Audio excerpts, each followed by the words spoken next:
Hey everyone, welcome back. If you're just tuning in for the first time to Chawk-N-Talk, we have spent the last 8 days trying to prepare our hearts for Christmas. And in doing so, we're finally getting to talk about the one thing I'd talk about sooner, and that is gifts or presents. So settle in and let's get started.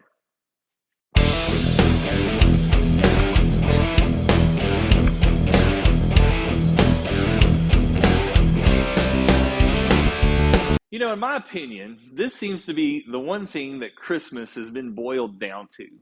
What am I going to get?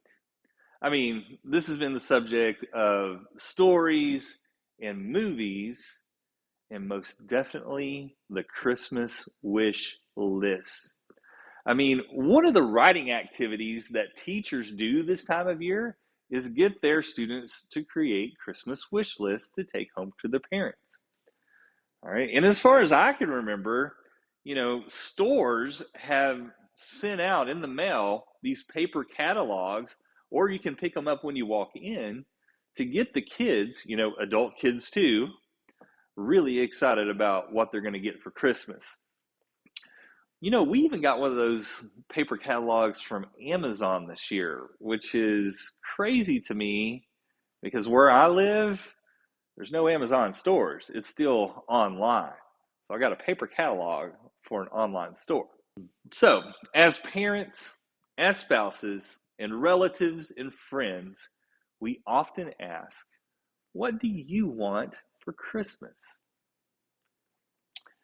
Our society has been so enamored with this question that we feel guilty if someone buys us a gift and we don't have one to give back. So what do? We run out to the store and go buy one. As far as I know, a gift is something that we're supposed to give willingly without the expectation of getting anything in return. If we really consider the true implication of that, the gift should represent a lot of things. It should represent sacrifice. It should represent kindness. It should represent love. And it should represent friendship. Do the gifts we give represent any of those things? Or is this just something that we've put on top of a pedestal of what we think Christmas should be? All right. The gift should be a byproduct and not the focus. So, what I'd like to do is take a moment and recognize, at least for me, where gift giving came from when we talk about Christmas. So let's look at the first Christmas, and we're going to see what the Magi did for Christ. The only place that this is mentioned is in the book of Matthew chapter 2. But it's very interesting what it says. Now, just hang on, because I'm going to read about 10 verses. Now, after Jesus was born in Bethlehem of Judea in the days of Herod the king, behold, Magi from the east arrived in Jerusalem, saying, where is he who has been born King of the Jews? For we saw his star in the east and have come to worship him. When Herod the king heard this, he was troubled, and all Jerusalem with him, and gathered together all the chief priests and scribes of the people. He inquired of them where the Messiah was to be born. They said to him, in Bethlehem of Judea, for this is what has been written by the prophet. And you, Bethlehem, land of Judah, are by no means least among the leaders of Judah. For from you will come forth a ruler who will shepherd my people Israel. Then Herod secretly called for the Magi and determined from them the exact time the star appeared. And he sent them to Bethlehem and said, go and search carefully for the child. And when you have found him, report to me, so that I too may come and worship him. After hearing the king, they went on their way, and behold, the star which they had seen in the east went on ahead of them until it came to a stop over the place where the child was to be found. When they saw the star, they rejoiced exceedingly with great joy. And after they came into the house, They saw the child with his mother Mary, and they fell down and worshipped him. Then they opened their treasures and presented to him gifts of gold, frankincense, and myrrh. And after being warned by God in a dream not to return to Herod, the Magi left for their own country by another way.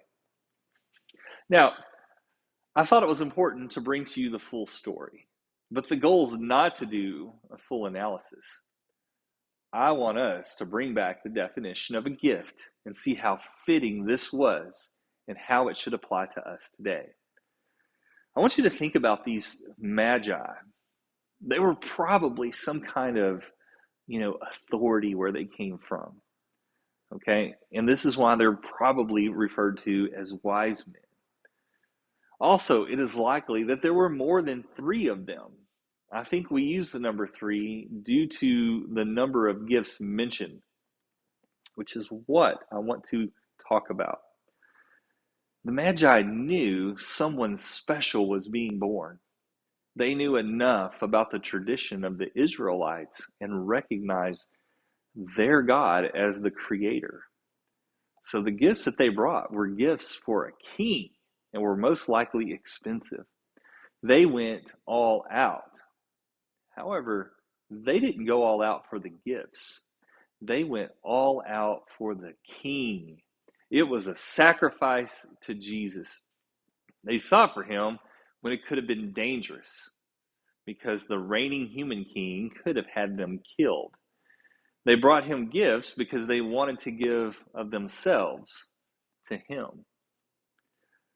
So, what is the reason that you give a gift? Is it just because they asked for something for Christmas? Was it part of their list?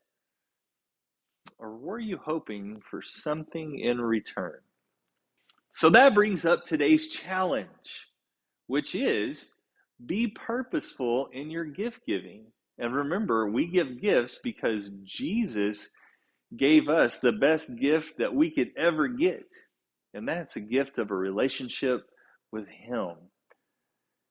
So, thanks again for hanging with me today.